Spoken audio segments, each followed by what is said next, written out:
नमस्कार मित्रों, मैं डॉक्टर राजकुमार हिंदी नवजीवन चैनल में आप लोगों का स्वागत करता हूं। हम लोग राष्ट्रीय शिक्षा नीति के अंतर्गत जो बीए प्रथम वर्ष और प्रथम सेमेस्टर है, उसमें विद्यापति की कविता की क्रमशः हम लोग व्याख्या कर रहे हैं। उसी कड़ी में आज हम लोग पढ़ेंगे राधा प्रेम, जिसका मुख्य शीर्षक का नाम है राधा प्रेम, कविता की व्याख्या करेंगे। लेखक जो उसके कवि हैं वह विद्यापति हैं और विद्यापति राधा प्रेम की कविता बड़ा सुंदर लिखे हैं।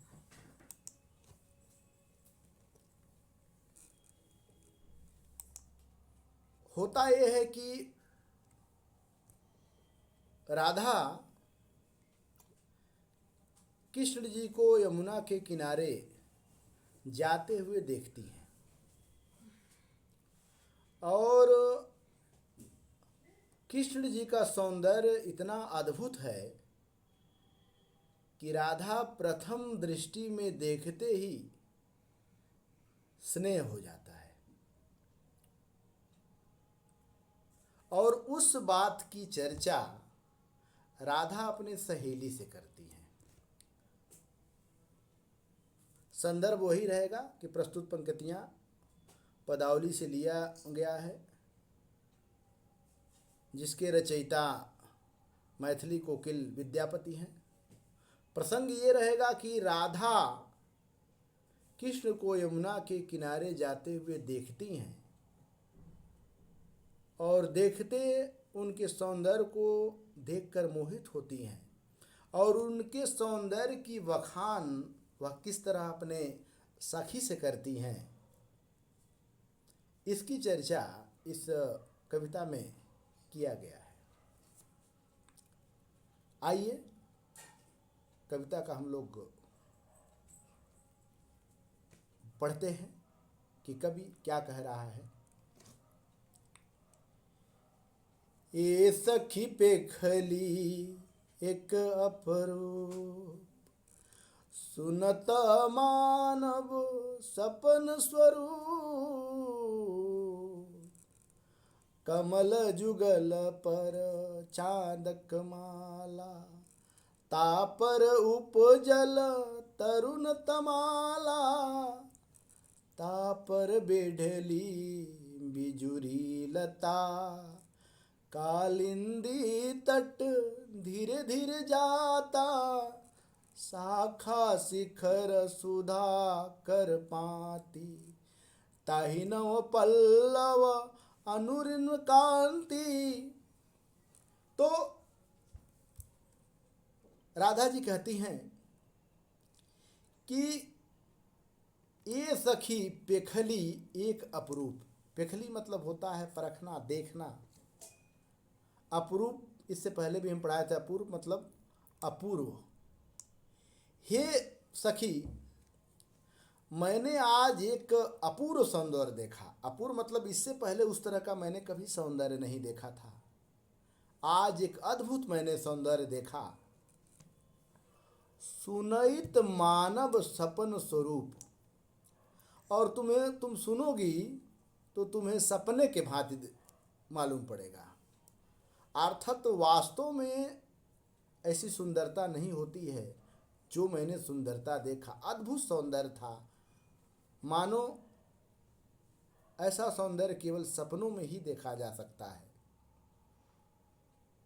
फिर आगे क्या कहती हैं, कमल जुगल पर चांदक माला।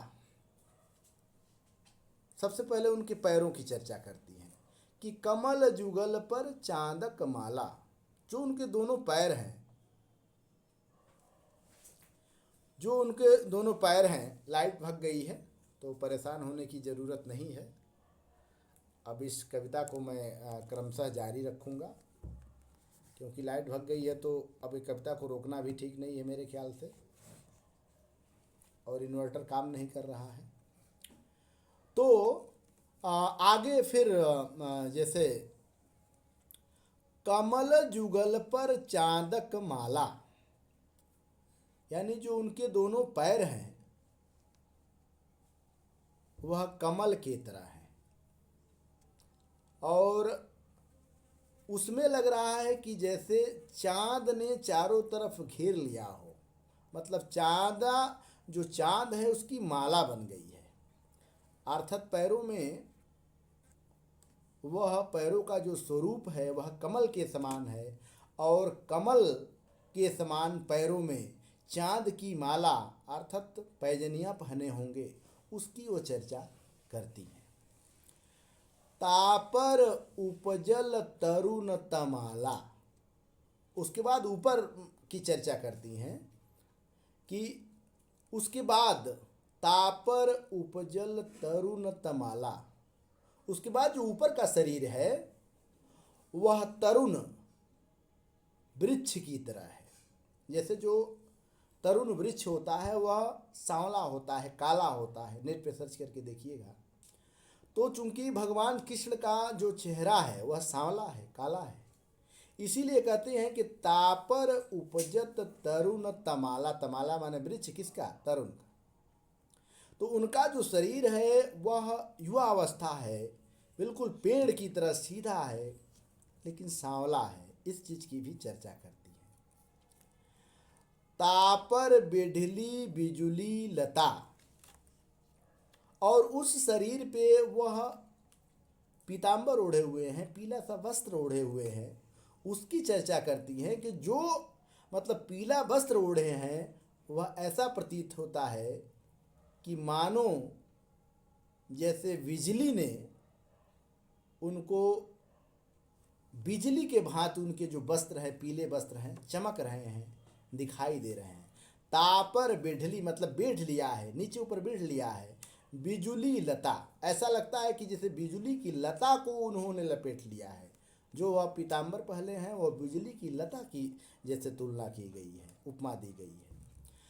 कालिंदी तट धीरे धीरे जाता, और वह कालिंदी मतलब यमुना, यमुना का पर्यायवाची है कालिंदी। कालिंदी तट धीरे धीरे जाता, मतलब कि वह यमुना के तट धीरे धीरे जा रहे थे या जा रहा था, चूंकि प्रेमी को जा रहा था भी कहा जा सकता है। सखा शिखर सुधाकर भांति, सखा मतलब हाथ, जो हाथ की अंगुलियां हैं, देखिए उसका कितना बढ़िया वह जैसे वर्णन करते हैं कि सखा शिखर सुधाकर भांति, जो उनकी हाथ की अंगुलियां है वो भी चांद के तरह जो है कि पाती में खड़ी है। ताहिनो पल्लव अरुणिन क्रांति, और ऐसा लगता है कि जो उनकी हथेली की जो हाथ हैं वह किस तरह है? चांद की भांति है, और वह नौ पल्लव एकदम नए नए जैसे पल्लव की तरह एकदम बिल्कुल खिले हुए क्रांति की तरह दिखाई दे रहे हैं। तो आप सीधे अर्थों में ये भी कह सकते हैं कि राधा अपनी सहेली से कहती है कि हे सखी पेखली, आज मैंने एक अपूर्व सौंदर्य देख लिया, तुम सुनोगी तो उसे सपन के समान ही मानोगी। उनके जो पैर थे, अर्थात जो कृष्ण के पैर थे, वह कमल के समान थे, और चांदनी का माला उसमें लपेटा हुआ दिखाई दे रहा है, और उस पर जो ऊपर की शरीर है एकदम तरुण वृक्ष की तरह काला है, युवा है, और जो ऊपर पीला वस्त्र धारण किए हैं वह बिजली के समान चमक रहा है। जो उसके हाथ हैं, हाथ की जो अंगुलियां हैं वह बिल्कुल चांद की तरह चमक रही है, और नौ पल्लव की भांति शोभा पा रही है। इसके बाद आगे हम लोग बढ़ते हैं। दूसरी लाइन में बढ़ते हैं हम लोग। बिमल बिंब फल जुगल विकास, तापर कीर्थिर करुबास, तापर चंचल खंजन जोर, तापर सापिनी झापल मोर, हे सखी रंगनी कहल निशान, हेरत पुनि मोर हरल ज्ञान, कवि विद्यापति यही रस भान, सुपुरुष मरम तो ही भल जान। उसके बाद सौंदर्य की चर्चा करते हुए विद्यापति कहते हैं कृष्ण के, यानी राधा कहती हैं अपनी सहेली से कि बिमल बिंब फल जुगल विकास।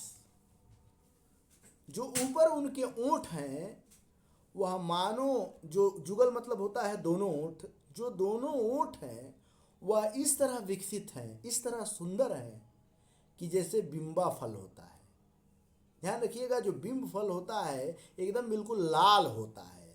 तो यहाँ जो कृष्ण के ऊँट की चर्चा जो कर रही हैं कि बिमल बिंब फल जुगल विकास, जो दोनों उनके ऊँट विकसित हैं यानी विकास हुआ है, वह बिल्कुल बिंब फल के समान लाल हैं, सुंदर दिखाई दे रहे हैं। तापर कीर थीर करुबास। अब ओठ के बाद नाक की चर्चा कर रही हैं। कीर माने होता है तोता, तो उनके नाक की तुलना किससे की गई है कि तापर कीर थीर करुवास। और ऐसा लगता है कि जो ओठ के ऊपर कोई तोता का ठोड़ हो, मतलब तोता का जो ठोड़ होते हैं वो भी लाल होते हैं, एकदम तोते के ठोड़ की तरह, यानी उसके मुख के समान कोई जो तोता है वह उनके नाक पे बैठा हुआ है, यानी उनका नाक तोते के समान सुंदर है। आगे कहती हैं तापर चंचल खंजन जोर। फिर ऊपर बढ़ती हैं। पहले ओठ की चर्चा की गई कि दोनों ओठ उनके किन के समान हैं, तो बिंब फल के समान है। बिंब फल कैसा होता है, लाल होता है। फिर आगे किस चीज़ की चर्चा होती है, नाक की चर्चा होती है कि तापर किर थिर करवास, मतलब उसके ऊपर क्या है, तोता, जो उसके नाक है तोते के समान सुंदर दिखाई पड़ रहे हैं। तापर चंचल खंजन जोर, खंजन माने होता है नैन, जो उनके नैन हैं वह खंजन पक्षी के समान चंचल दिखाई दे रहे हैं। खंजन जो पक्षी होती है उसकी आंखें बड़ी सुंदर होती है, तो खंजन पक्षी की चंचलता, जो खंजन पक्षी की चंचलता है उनके दोनों नैनों में समाहित है। तापर सापिन झापल मोर। और फिर उसके बाद चर्चा करती है कि जो मस्तिष्क के ऊपर जो उसके उनके बाल हैं, ऐसा लग रहा है कि जैसे कोई सांप ने घेर लिया हो, मतलब उनके जो बाल की तुलना की गई है एक सांप से की गई है, मतलब सांप जैसे काला हो, चारों तरफ घेर लिया हो, उसी तरह इनके बाल भी बिखरे हुए दिखाई पड़ते हैं। ए सखी रंगनी कहल निशान, मतलब हे सखी रंगनी। फिर वो कहती है कि हे सखी रंगनी, क्या तुमसे बताऊं, कहल निशान, कि मैं तुमसे क्या चर्चा करूं, कि जब मैंने उनको देखा, हेरत पूनि मोर हरल ज्ञान। हेरत, हेरत मतलब जैसे मैंने उनको देखा मानो मेरा ज्ञान ही सब एकदम बिल्कुल खो गया हो। हरल, हरल मतलब कोई हर लिया हो, अर्थात मैं उनके सौंदर्य को देखकर सुध बुध अपना खो बैठी। हरल ज्ञान मतलब से सारा ज्ञान मेरा बिल्कुल खो गया हो, मैं अपनी सुध बुध खो बैठती हूँ। इस चीज़ की चर्चा वो करते हैं। कवि विद्यापति ये रस भान, सुपुरुख मरम तो ही भल जान। विद्यापति कहते हैं कि जो संपूर्ण रसों के व्यक्ति को तुम जानती हो, विद्यापति कहते हैं कि जो संपूर्ण रसों से जो भान है, संपूर्ण रस मतलब यहाँ देखिए थोड़ा सा ध्यान रखिए, संपूर्ण रस मतलब सब रस से भान है, जिनको ज्ञान है, तुम उनको जानती अवश्य होगी, अर्थात मेरे वर्णन द्वारा उसका रूप तुम भली भांति जान गई होगी। कवि विद्यापति यही रस भान, मतलब जो मैं सौंदर्य का वर्णन कर रही हूँ, जिस रस की मैं चर्चा कर रही हूँ, तुम जान चुकी होगी कि वह पुरुष, सुपुरुष यानी सुंदर पुरुष को तुम भली भांति मर्म से जान गई होगी। इस तरह कविता यहाँ पर समाप्त होती है। तो ध्यान रखिएगा कि कविता में एक एक शब्द, पैर की चर्चा, फिर उसके बाद उनके पूरे शरीर की चर्चा किससे की गई है, तरुण तमाल से, यानी तरुण जो वृक्ष है उसकी चर्चा की गई है। फिर ओठ की चर्चा बिंबफल से की गई है। फिर उसके बाद नाक की चर्चा सूगे से की गई है, तोते से की गई है। फिर उनकी आँखों की चर्चा खंजन पक्षी से की गई है। उनकी आँखों की चर्चा जो है कि सांप की तरह की गया, मतलब इसमें दर्शाया गया है। इस तरह भगवान कृष्ण का जो सम्मोहक रूप है, वास्तव में भगवान कृष्ण के जो सम्मोहक रूप को देख लेगा, उसकी सद्बुद्धि तो एकदम बिल्कुल वह शुद्ध बुद्ध खो ही देगा। जिस तरह राधा ने खो दिया है, वह एकदम आनंद में डूब गई है, और आनंद के डूबने के कारण ही आदमी अपना शुद्ध बुद्ध खोता है। और विद्यापति कहते हैं कि जो यह रस भान लेगा, यानी जिनको इन रसों की जान हो जाएगी, वही सत्पुरुष है और वही ज्ञानी है।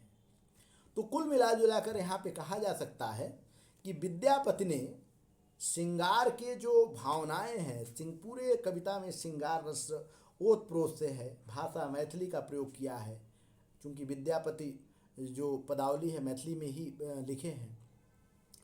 तो संपूर्ण में श्रृंगार रस के जगह जगह आपको उपमा अलंकार दिखाई दे रहे होंगे। जहाँ बी आ जाए वहाँ समझ लीजिए कि अनुप्रास अलंकार भी होंगे, ठीक है। और कुल मिला जुला कर यह कविता राधा कृष्ण की सबसे जो है कि अच्छी कविताओं में है। और राधा को प्रथम प्यार यानी प्रथम प्रेम कृष्ण को किस तरह होता है, इसकी भी चर्चा यहाँ की गई है। इतनी बातें आप लोग काव्य सौंदर्य में लिख सकते हैं। काव्य सौंदर्य में हमेशा ध्यान रखिएगा, पहले भाषा लिख देना चाहिए, फिर रस लिख देना चाहिए, अलंकार लिख देना चाहिए, और अंत में उस कविता के बारे में थोड़ी सी चर्चा जरूर कर देनी चाहिए। और देखिए साथ में जैसे कविता ख़त्म हो गई, लाइट भी आ गई, ठीक है। तो आशा है कि आप लोगों को यह कविता बहुत अच्छी तरह से समझ में आई होगी। आगे बढ़ते हैं। बहुत बहुत आप लोगों का धन्यवाद है कि आप लोग ध्यान से सुने। आशा है कि कविता आप लोगों को बहुत पसंद आई होगी, ठीक है। कमेंट करके ज़रूर बताएं। बने रहिए हिंदी नवजीवन चैनल के साथ। धन्यवाद।